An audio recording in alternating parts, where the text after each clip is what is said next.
കേന്ദ്ര അവഗണനയ്ക്കെതിരെ നിയമസഭയിൽ പ്രമേയം. നമസ്കാരം. ഈ ദിവസത്തെ ഏറ്റവും പ്രധാനപ്പെട്ട വാർത്താ വിശേഷങ്ങളുമായി ജനയുഗം ടോപ്പ് 10 ന്യൂസിലേക്ക് സ്വാഗതം. കേരളത്തോടുള്ള കേന്ദ്ര സർക്കാരിന്റെ തുടർച്ചയായ അവഗണനയ്ക്കെതിരെ നിയമസഭയിൽ പ്രമേയം അവതരിപ്പിച്ച് മുഖ്യമന്ത്രി പിണറായി വിജയൻ. കേന്ദ്ര ബജറ്റിൽ തുടർച്ചയായി കേരളത്തെ അവഗണിക്കുകയാണെന്നും പ്രമേയത്തിൽ പറയുന്നു. ഭൂമി കണ്ടെത്തിയിട്ടും കേരളത്തിന് എയിംസ് നൽകിയില്ല. വിഴിഞ്ഞ വികസനത്തിലും അതിവേഗ റെയിലിലുമടക്കം കേന്ദ്ര അവഗണന തുടരുകയാണ്. കേരളത്തെക്കുറിച്ചുള്ള കാര്യമായ പരാമർശം തന്നെ ബജറ്റിൽ ഇല്ലെന്നും പ്രമേയത്തിൽ പറഞ്ഞു. ശബരിമല സ്വർണ്ണക്കൊള്ള കേസിൽ പ്രതികൾ ആരും രക്ഷപ്പെടില്ല എന്ന് ആവർത്തിച്ച് ഹൈക്കോടതി. അന്വേഷണം നടക്കുന്നത് ശരിയായ ദിശയിലെന്നും കോടതി വ്യക്തമാക്കി. CBI അന്വേഷണം ആവശ്യപ്പെട്ടിട്ടുള്ള ഹർജികൾ പരിഗണിക്കുകയാണ് പരാമർശം. പ്രതികൾക്ക് സ്വാഭാവിക ജാമ്യം ലഭിച്ചതിൽ ആശങ്കയില്ലെന്ന് ഹൈക്കോടതി വ്യക്തമാക്കി.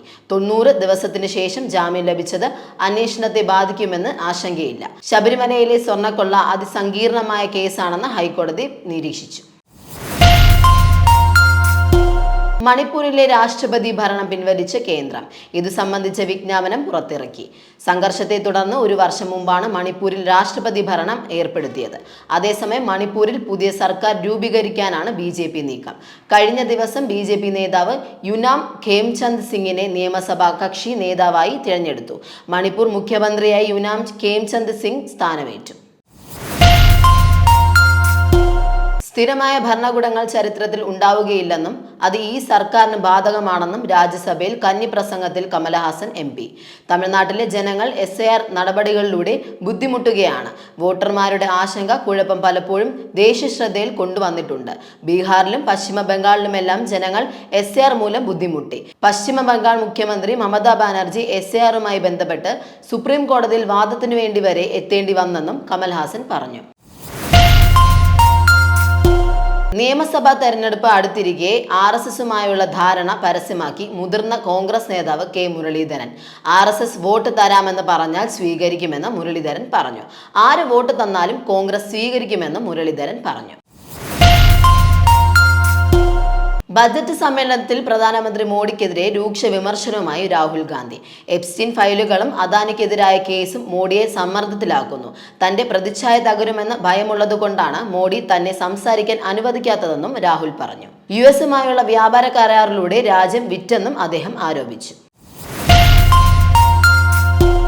സമഗ്ര വോട്ടർ പട്ടിക പരിഷ്കരണത്തിൽ സുപ്രീം കോടതിയിൽ ഫയൽ ചെയ്ത പുതിയ ഹർജിയിൽ നേരിട്ട് ഹാജരായി വാദിച്ച് ബംഗാൾ മുഖ്യമന്ത്രി മമതാ ബാനർജി. SIRൽ തെരഞ്ഞെടുപ്പ് കമ്മീഷന്റെ നടപടിയെ ചോദ്യം ചെയ്തുകൊണ്ടാണ് മമത സുപ്രീം കോടതിയിൽ ഹാജരായത്. നേരിട്ട് ഹാജരാകാനും വാദിക്കാനും കോടതിയോട് മമത അനുമതി തേടിയിരുന്നു. മമത നിയമബിരുദധാരിയാണ്. പ്രസവാവധി ഒരു സ്ത്രീയുടെ മൗലികാവകാശമാണെന്നും അത് മറ്റ് സാധാരണ അവധികളുമായി കൂട്ടിയിണക്കി ഉദ്യോഗാർത്ഥികളുടെയോ ജീവനക്കാരിയുടെയോ അവസരങ്ങൾ നിഷേധിക്കാൻ പാടില്ലെന്നും കേരള ഹൈക്കോടതി. National board of examinations in medical സയൻസിലെ ഒരു ട്രെയിനി നൽകിയ ഹർജി പരിഗണിക്കവെയാണ് ജസ്റ്റിസ് ബെച്ചു കുര്യൻ തോമസിന്റെ സുപ്രധാന നിരീക്ഷണം. ധനുഷിനെ നായകനാക്കി രാജ്കുമാർ പെരിയസ്വാമി സംവിധാനം ചെയ്യുന്ന D55 ചിത്രത്തിൽ മലയാളത്തിന്റെ സൂപ്പർ താരം മമ്മൂട്ടിയും. ചിത്രത്തിൽ വളരെ നിർണായകമായ ഒരു കഥാപാത്രത്തിനാകും അദ്ദേഹം ജീവൻ നൽകുക. ധനുഷിന്റെ Wunderbar films Artek studios ആയി സഹകരിച്ചാണ് ഈ പാൻ ഇന്ത്യൻ ചിത്രം നിർമ്മിക്കുന്നത്. അന്തരിച്ച ലിബിയൻ ഏകാധിപതി മുഅമ്മർ ഗദ്ദാഫിയുടെ മകൻ സെയ്ഫ് അൽ ഇസ്ലാം ഗദ്ദാഫി കൊല്ലപ്പെട്ടതായി വിവരം. സെയ്ഫിന്റെ അഭിഭാഷകനും കുടുംബാംഗങ്ങളും മരണവിവരം സ്ഥിരീകരിച്ചു. സിൻഡൻ നഗരത്തിലുള്ള സെയ്ഫിന്റെ വീട്ടിലെത്തിയ 4-അംഗ സംഘം അദ്ദേഹത്തെ വെടിവെച്ച് കൊലപ്പെടുത്തുകയായിരുന്നുവെന്ന് അഭിഭാഷകൻ AFP വാർത്താ ഏജൻസിയോട് പറഞ്ഞു.